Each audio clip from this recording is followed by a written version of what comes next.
Hello, everybody. Welcome back to another episode of TamTonight. I'm your host, Tam. It's been a minute since we've done like a full one of these, but I'm excited. I am a Vince Staples fan. If you're familiar with TamTonight, if you watch the show ever, then you understand that. I love Vince Staples. I feel like, you know how people be like, oh, they have a celebrity doppelganger or something? As far as mindset, that's my twin right there. That's my link. Anytime like he's going viral for saying something mean or having a controversial answer, I'm always like, I agree. No second thought, no notes, just I agree. So I was super duper excited when I found out that his very own self-funded, self-produced YouTube show was picked up by Netflix and developed and turned into a serious thing. Not like his wasn't serious.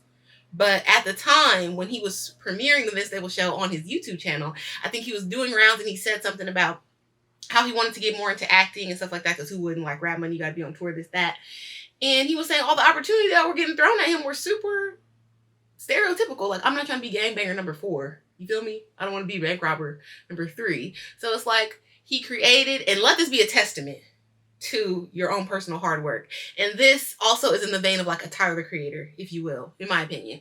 That when people aren't giving you the space and opportunity to do the things that you feel like you are able to do, you got to go show people yourself. You got to take your own money, your own time, invest in yourself, present yourself in that light, sometimes to be taken serious by the people that have the power to write the checks, etc. Because as much as people want to say black power, black business, we don't really control a lot of bigger things to take things to a next level, but we can do the Issa Rae, the Tyler, the Vince, the Anwar Carrot, do our own and let the business come to us. I like it.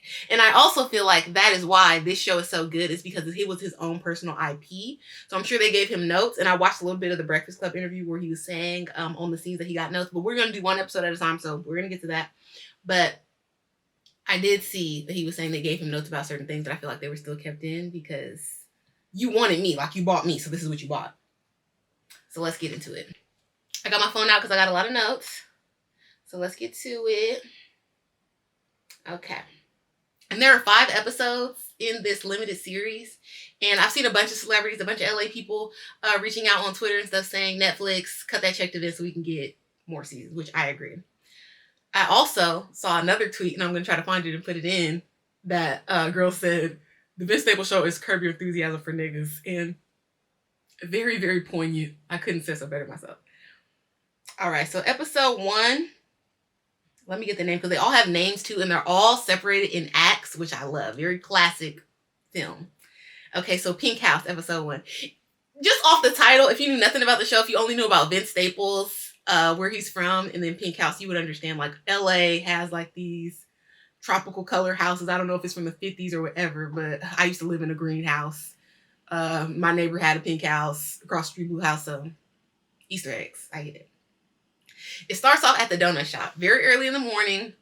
There's an Asian woman getting out of her car and going into the donut shop. Clearly she's like the owner operator, and it pans up. Well, as she's getting out, the newscaster lady is saying, another shooting on the beach, blah, blah, blah. You know how they do it. Like tonight in the Southland. She's doing that. The lady's getting out of her car. There's still gunshots going around, but she's, never mind it, I'm going to work. She's going into her business. She unlocks the doors, and then it pans up to the Long Beach, California sign, so you know where you are. Love that. Also, white producers, directors, what have you. Let this be a lesson to you about how to include other ethnicities in your shows, series, movies without being stereotypical and without it being forced. Because y'all always like, oh, we don't know how. This is how. Because Asian lady had nothing to do with the show. But she's a part of the environment. She's a part of the world that Vince lives in. So she's there. She don't have a speaking role or nothing, but it's a part of the, you get it. Then it shows how the process of making donuts. And then it goes the next shot to a cop in the donut shop. And he's getting a donut and a coffee. She's like, the regular, he doesn't pay.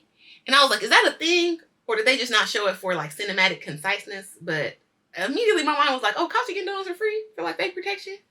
I hate that. But anyways, he sees Vince speeding outside. And we don't know it's Vince at the time, but he sees a car, a beige G-Wagon, speeding past. And he runs out, spills a little bit of coffee on himself because he's going to check them. Pulls up his Vince neighborhood hat on. Rookie mistake. Anytime my husband leaves this house, about to get in the car, I'm like, take that hat off. I'll take the hat off his head. Like, come on now. You look suspicious as hell. If I was a cop, I'd pull you over. You fit in the description. Anyways, so, which is sad, because they should be able to wear their baseball hats like everybody else, but they can't. It is what it is. So anyways, Vince has the rap music loud, all of that. He did a U-turn. He got caught. He's getting pulled over. The cops, of course, take him to jail. Then he's getting mugshot down. And I'm like, for a traffic stop, this is what they do, but I guess he had a warrant. They took him to jail. When he gets to jail, it shows the setup, the environment. As a person who's never been to jail, I hate it.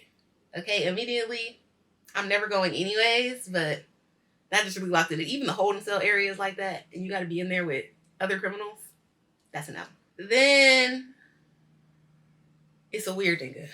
And it's always a weird homie from the hood. Just a boy. And this goes to show, like, my era of growing up in LA, early 2000s, late 90s, early 2000s.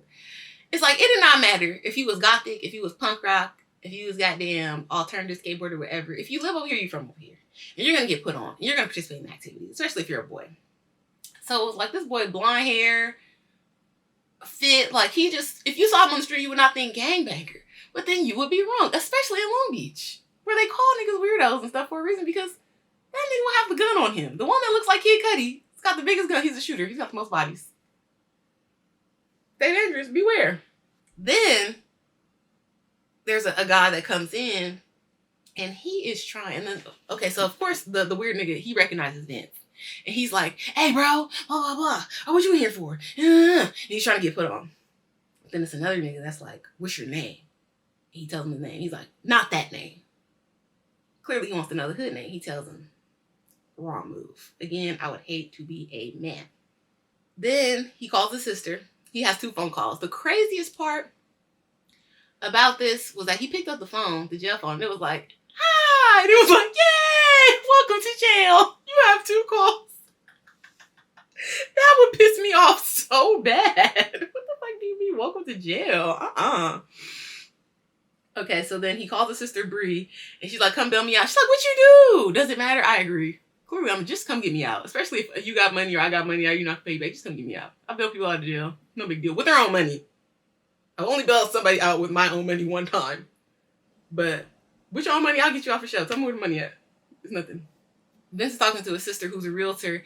And while he's on the phone with her, she has a squad of niggas, look like Vince homies, helping her real estate market. And they're taking down other realtor signs on very nice houses and putting her signs up. And she's like, Bree don't do jail houses. She sells houses. I'm at work. So she's not fucking with it. He's basically telling his sister how, she's like, why don't you call Deja? That's his girlfriend. We haven't met her yet on the show, but that's his girlfriend. And he's like, because she's busy. She working double shift. I don't want to bother her. And she's like, oh, that's so thoughtful. And considerate. That's so sweet. I need to find me a nigga with them type of qualities. Like, aren't you getting married? She's like, so? Period, Bree. Period. Because you always need to have your best option. Make your next move your best move, Bree. I feel it. And then she's like, I gotta go. She's like, I'm swamped because of what she's doing. She's clearly doing a crime. And then the man, the realtor that she's on, that's taking the sign, that's on the sign that she's taking down or having the people take down, comes out like, hey, what are you doing? She's like, beat his ass. Hilarious. So then Vince back in jail. He's with this old man. And now the old man is just talking to him. And he's like, yeah, my granddaddy always told me if you do your crime, you do the time. I wish you just told me not to do the crime. Like, and I've said this before, and I feel like it's rude, so people don't like it. But, and I can only speak for black people because I'm black. I feel like the average black man from a certain socioeconomic situation, the hood, was taught how to be a man from the worst type of person. A person who has never been a good man a day in his life. So all of the tenets of manhood and the ideals and the measurements and what you should do and all of that, which usually turn out to be self-destructive behaviors. You know, be tough, be hood, have bitches, like, it's all the path to self-destruction. But they take that and they hold it like the Pledge of Allegiance. Because the nigga that they know that was a loser, they probably don't understand he's a loser until they're grown. Or till they're in jail, you know, reminiscing about their life. And they really just live their life based on that advice and that horrific example. It makes no sense. Wouldn't you want to find somebody successful to marry yourself after? But if you can't see it, you can't be it. That's what the people say. So it's like, find the regular nigga in the hood. Find the one that's got a decent house. Who, you know, maybe only has one baby mama or, you know, preferably a wife. And try to follow his example. Which might seem lame to y'all. But the other, it's gonna be more lame if you follow the other guy. I promise you. And then the old man is like, but you know, it ain't that bad. You make a lot of friends. Time go by different in here. Like, friends? Nigga, this is not summer camp. What is you talking about, friends? And why would you want to make friends in jail? Be for real. Again, be fucking serious out here. My God. Ugh. And the old man also shows him that he was stabbed by Vince's potential assailant, who we later find out his name is Big Poke. And I'm gonna show y'all Big Poke. He don't look like one to be played with. When the guard comes by, the police are the funniest part of this first episode. The guard comes by. He's like, hey, Vince Staples. I ain't never read from none but the police. I guess we got you. What the fuck? I would be so pissed. He's like, but seriously, man, I'm a fan. Get out of my face. And then he starts trying to talk to him. He's like, oh, why don't you come out here and meet the guys? And Vince is like, you know, usually I don't really communicate with law enforcement. Next thing you know, y'all giving me a soda, asking me about what happened Wednesday night. And if you've seen the movie When They See Us on Netflix, then you understand. The Central Park probably understand that's how that shit goes. So you gotta stay out the danger. I'm not mad at you, Vince. So he goes out there and he was like, I could give you a soda if something happened Wednesday night. You want to tell anybody? Like, nigga, get out of here. So he goes into, I guess, the cop's office or break room. I don't know. There's other police in there. They're having coffee. Vince, he hands the one cop, pours a cup. Vince picks it up, about to drink it. The other cop snatches from his hand. Like, hell no, nigga, you in here to entertain. They're playing the North video so he can show the other cops who he is. Hilarious. Oh, the other thing, he didn't cuff him when he came out the cell. He was like, he put his hands out. He was like, no, you good. North. What the fuck? That would be pissed. I would be so pissed. So the cops are in there talking, whatever. The other cop starts looking. He's like, so what are you in here for? He's like, I'm innocent. He's like, everybody in here innocent. So he starts looking up his charges, and it was an assault. And he's like, man, it's so stupid. You gotta hire security, man. This is bullshit. He's like, you know, why don't you just get an entourage? A bunch of like-minded fellas to handle your dirty work. It's like the 90s rappers, like Tupac. And Vince is like, and how did that turn out for him? He died a very violent death. No shit. And the other cop says, thug life. It shoots a basket. They really think that we're a joke. That's what this shows. An important note about all of this is that Vince said on his Breakfast Club interview that there were no, oh no, it wasn't Breakfast Club, it was Sway. Vince said on his Sway interview that there were no jokes written for this show. It was just things that happen. And if they're funny to you, they're funny to you. If they're not, they're not. Which is hilarious. Because it's just real life situations. And that's what I love. So when he's going back to the cell, the cop is asking him, hey, bro, you know, if you have a show, can I get some tickets? He's like, will you let me out? He starts laughing. Again, we're really a joke. Like, hell no, I'm not letting you out. Slams that thing so fast, slams the gate closed. I forgot. The weird nigga from the hood, the weird homie from the hood, tries to sing to Vince when he first meets him there, trying to get put on with the music. And he's like, I'm going to play it. I don't care if I get a copyright claim. It's hilarious. I used to think I was misunderstood until the day they put me on the hood. This nigga's R. Kelly rendition. Stop. So then when Vince goes back after the little meeting with the cops, he gets put in cell, he kind of falls asleep. They bring the weird homie back in. We said, oh, the homie in here is up now, boy. Like, please, sir. And then he like, shh, Vince is sleeping. Just a weirdo. Okay, so now this time, second phone call. Well, you're in jail. And then before, when Vince was calling Bree, he saw a guy peeing, so he said nigga when he was supposed to say his name. So this time, when he's calling his mom, it's like, you're getting a call from nigga. She answers, because she's probably used to it. And she like, I need you to come bail me out. I know. And she basically tells him that she saw him getting arrested while she was at her gospel brunch. And he's like, why you didn't help me? She said, you gotta take some accountability, son. You did a U-turn. Like I told you, it's 3 right to the left. Don't do no U-turn.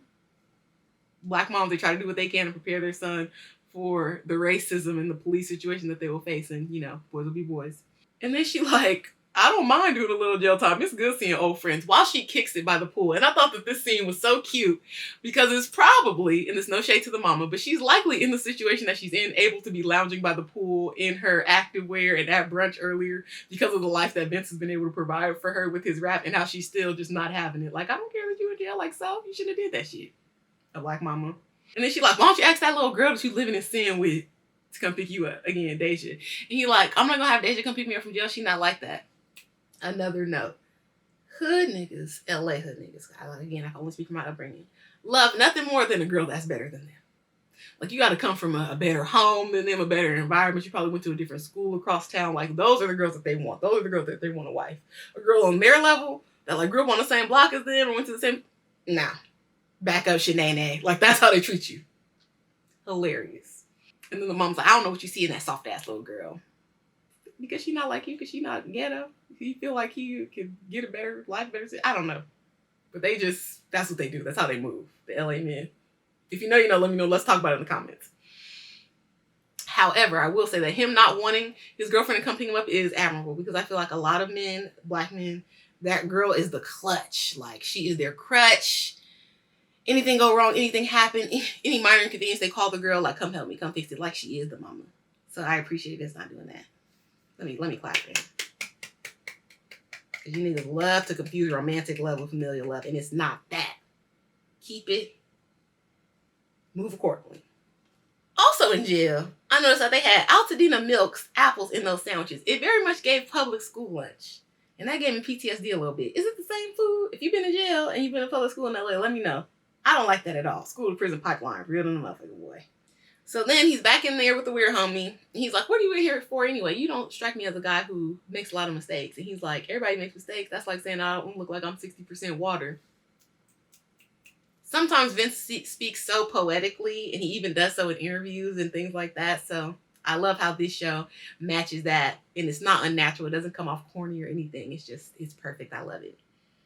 Then the weird nigga going on talking about jail not that bad. They got good food, firm mattresses. I really been here trying to network, bro. Network with who? The only person here got anything going on is Vince, and then you're trying to protect yourself from Big Poke. Networking with whom? Be for real. Then a man gets on the toilet and poops out a crack pipe. My mind was blown. If this ain't a scare straight program, if you want to go to jail, you do a little crime, don't do it. Because that would have been enough for me. And then he gonna smoke it in there? Secondhand crack smoke? We see what happened with the girl on the train in New York. Hell no. Okay, after that, next scene, Vince is making a shank over in the corner. He breaks something off the toilet. He's making a shank. And he's trying to make a gift to appeal to Big Poke. Because, you know, if you want to make a friend in jail, you want to make an ally, you got to have something to offer. That makes sense. Like cigarettes, noodles, a shank. Give what you can give. Be useful. I like that. Again, Vince, smart man, good man. And he tries to go up to Big Poke and, like, make a little conversation where Big Poke not fucking with it. He basically tells him, I don't like you because you from one of them niggas. Like, you from across the light. You from across the street. I don't like that. And on Bam Bam, I don't fuck with you. And then Vince, mind peeks up. He's like, Bam Bam, you Miss Mary's son? The man from the Pink House? She used to watch me. I know you been to the Pink House. Oatmeal, big cookies, all types of shit, bro. I know that you remember Miss Mary. She's like, you probably know Terrence. That's my name, little nigga. That's my nigga. We was just chilling before I was in here. Cause you like, T-Loke Terrence or Trouble Terrence? He said T-Loke. Big mistake. This man says T-Loke snitched on me. And now I'm facing 800 years. I hate him. Be careful with your associations. Now, this is why there are certain people that are always like, oh, yeah, I don't want to go here or there if I don't got a friend. Oh, you want to travel out the country? I got to know somebody there. I feel like that's a good mentality. A lot of people have that. Oh, I don't want to go there if I don't know nobody. My ideal situation is to be in a place where I don't know anyone, nobody knows me. Because then I can move around insignificant. You can dress down, you can be bummy, and you can just slide in and out. Because you don't know who your association what they might bring to you, what kind of trouble they might bring to you. Let's say you got a homie, y'all grew up together. Just like this T-Loke situation. Y'all go way back. Your homie moves to Dubai. Let's do it big. Your homie moves to Dubai. You're like, oh, I always want to go to Dubai. It looks so tight. I'm going to come out there and visit and fuck with you, bro. You go. You go out there, you don't know that this nigga got 15 shakes after him. You're in trafficking. You breaking the laws. You doing this, that. Now the block is hot on you as well. But I don't need no friend. I'm a tourist. I'm a guest. Anything happen to me, I'm going to the authorities. I'm going to the embassy like the civilian I am. Fuck that homie shit, boy. I don't need it. Look what happened. He thought that was going to be his end, and it was his out. And if he would have had to stay in jail, he said, I'm going to bust your head against the concrete as soon as we get back there. Nigga, I don't know, because I know T-Loke. Ah! But you should have said that was your day one nigga. Again, your association. You got to be careful. when Vince is trying to tell him, oh yeah, bro, I don't even really be on that. I really fuck with the music. The weird homie in the back eyes got so big. He's like, oh my God, what the fuck? Right when Big Poke says, when we get back there, I'm gonna smash your head on concrete. Guard comes, lets Vince out. Because they find out he really ain't do nothing. The weird homie is like, Vince, what about the verse, bro? He goes out. Big Poke is like, hey, you know him? You from over there too? It's like, hell no, I don't even know him like that. I don't like him. Until they put me on the hood. That was you 5-10 minutes ago. The niggas switch up. I'm telling you, the homie shit is not worth it. It's never worth it. So it's not the same cop that took him out. It's the cop that shot the free throw and was like thug life when they were in a little meeting. He comes to let Vince out. And he's like, oh, you know, when you have a show, I'm going to bring my kids. They're not going to understand a lot of it, but they're going to love it. And that's the perfect explanation for white people and their involvement with Black culture. They love to observe the culture and partake in the art. But they never, ever want to go back and discover or be involved in or touch or even be in the neighborhood that inspired said art.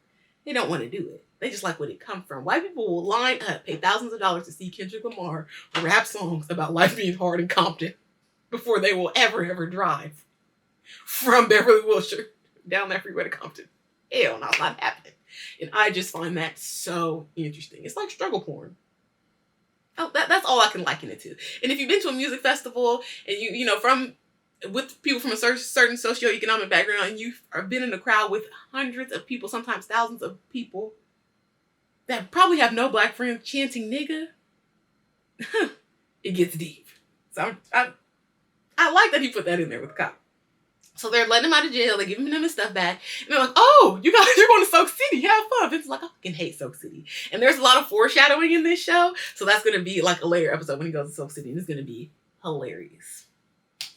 The cops offer him a ride back to the car. He's like, no, I'm good. Walks back to his car. I assume it wasn't that far. His car is towed because where he parked, where he got pulled over, was a towaway zone. Just more layers, right? So now he's in the bushes, grabbing out a gun. I guess he threw his gun like in a takeout bag and put it out the window when he got pulled over by the car. Smart. Because you make the rookie move with the hat. So I'm glad you didn't flip the hat off because you was getting rid of the gun. Priorities. I like it, Vince. I like it. So he's getting the gun back and the nigga pulls up on him. He's like, hey, bro, you been Staples? At this point, he's had it. He like, yeah. He turned around, he got the bag in his hand. So he's probably like not that scared. He's feeling like, you know, he got it. He got the bag. And he's like, yeah, what's up? He was like, you know my cousin. You know my cousin Terrence. He like, T-Lo, Terrence with trouble Terrence. Again, foreshadowing. T-Lo. Man, fuck T-Lo. And he pulls the gun out, puts it in his waistband. And he's like, okay, bro. He walking back to his car. He's like, hey, that nigga just whipped out on me, cuz. You really like that. The things we respect in our community. Please, people, please. We gotta do better. Hilarious, though. Hilarious. Excellent writing. I love it. So now Vince goes back to his very nice house. It's like a craftsman style. So very like LA essential. And he puts his gun on the little coffee table. Lays back. He's like, I'm home. He announces that he's home. Soak City tickets are under the gun. Deja walks out. This is how we meet Deja. She walks out. She's in her nurse outfit. And she's like, oh, how was your day? Blah, blah, the food is cooking. Oh my God, you got the ticket. She moves the gun. So it's really nothing to her. Like, this is regular day to day. She moves the gun. She's like, oh my God, you got the tickets. Thank you so much. She's like, how was your day today? Anything interesting happen? He's like, nope, not really. The news is on again. There's a shooting at the beach. Blah, blah, blah. She's like, yeah, I feel you. Show ends. And I like Vince again, because you didn't want to bother that girl while she was at work, and then you didn't want to bother her with your irrelevant problems. Because not only does it not matter that you were in jail earlier because you got out, but what is telling her gonna do? Just make her not have faith in you. Just make her worry more when you're out. Just make her do things that you probably don't want to do. Ask you a bunch of questions and blah, blah, blah. Like, I want more men to learn how to keep certain things like that to themselves. Again, romantic love, familial love. Talk to your mama about that. Don't bring it to your girl because you want your girl to respect you and have deference. Don't be telling her about all your fuck-ups. Keep it clean. Keep it crisp. Keep it business casual. You understand? How you gonna be the man in the house you always fucking up? Shout out to you, Vince. That's how you keep Deja in tuck. Then it ends with the police back in the office watching the North video again. Who knows how many times they watched it. And like the other two bobbing their heads kind of. The one cop that knew him from the back is like trying to teach it to them. And he's like, I understand about 50% of what he's saying. The one that said his kids would love it. The other cop rapping it. Northside Long Beach. Hilarious. I love this show so much. I love everything it stands for. The cinematography, the direction was amazing. Vince, the script writing, everything about I want to work on season 2, please. Like, even if I just come to the red carpet, because it was so good. And from the YouTube show to this, there is definitely elevation in like the quality of the show and all that. But as far as the writing, it being funny, it being real, it being relatable, still on point like it was from the YouTube show. My favorite episode of the YouTube show was like when he went to the barbershop and when he went to Ray J's house. But yeah, I love it. And I also like, and I usually watch period shows and like shows about war, things like that. I don't really like a real world show, especially like set where I'm from and stuff like that, because it's not entertaining to me. Like I never liked Power or BMF because I don't like, Black life is stressful and sad enough. I'm living it. I don't want to watch that shit for entertainment. I'm solid. I'm good. I have cousins in jail. I got things going on. Oh, I also like, but okay, that's a different episode. I can't talk about that. But yeah, like I'm living a black life. I don't need to watch that shit for entertainment. Take me to a different world. Take me to space. But this Vince Staples show, I love. I hope you guys all watch it. I will be doing an episode or review like this for all 5 episodes. This is episode 1, The Pink House. Stay tuned. Let me know if I should drop them like day to day, if I should drop them once a week. I don't know. But I feel like it's already been a week. You know, I like to wait a week before I review things. So y'all should have seen this show. It's spoilers. So spoiler. But yeah, let me know what you think about the show. Let's talk about it in the comments. I'm so excited. Make sure you support Vince Staples. Follow him on Twitter. Follow him on all the socials. Stream his music. North North. Ramona Park Broke My Heart. All of the songs. Listen to him. Let me know what you think about this show in the comments. Please don't forget to subscribe and follow if you're on TikTok. I'm going to see y'all next time. Bye.